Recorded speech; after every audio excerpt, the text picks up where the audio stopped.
So, but on a global scale, why do you think it's so hard for mankind to switch to a sustainable lifestyle, even though we know it all?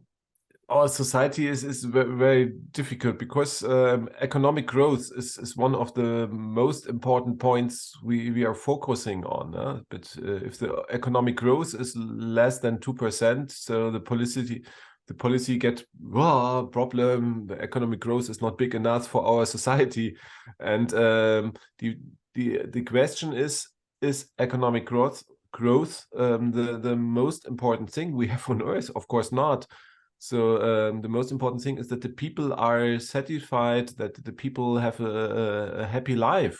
That's more important than economic growth. And money is not the only thing in life. So of course, money makes some points in the life easier, but we have to focus on these other things. What uses life if the forest is dead, for example? So with all money you have, you cannot bring life again to a desert, or it's very easy. It's so expensive that we cannot afford that.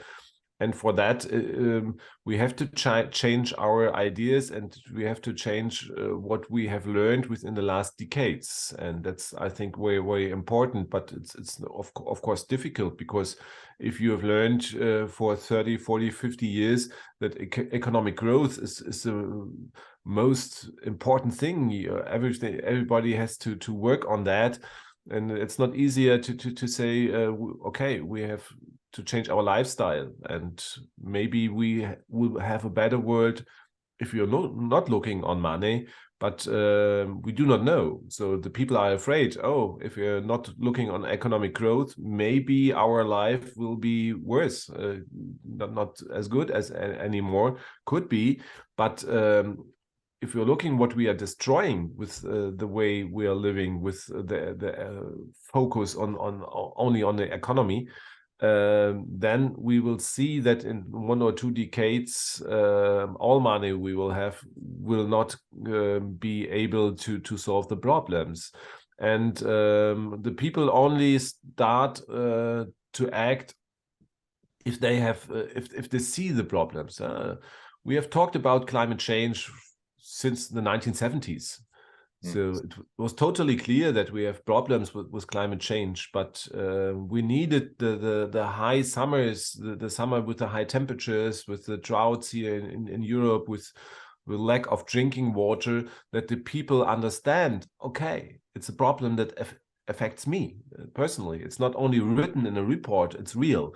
And the people should be that they must see the problem, otherwise they are not able to act.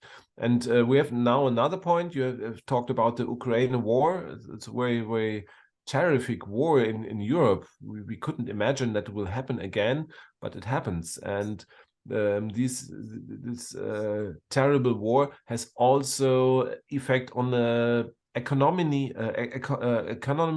and on the prices for energy. So we have now very high prices for electricity or for gas, for natural gas in Germany. And these prices, of course, makes it easier to make the energy transition, because now solar power or wind power is the cheapest energy. And we hope that this will speed up the energy transition in a way we need for climate protection.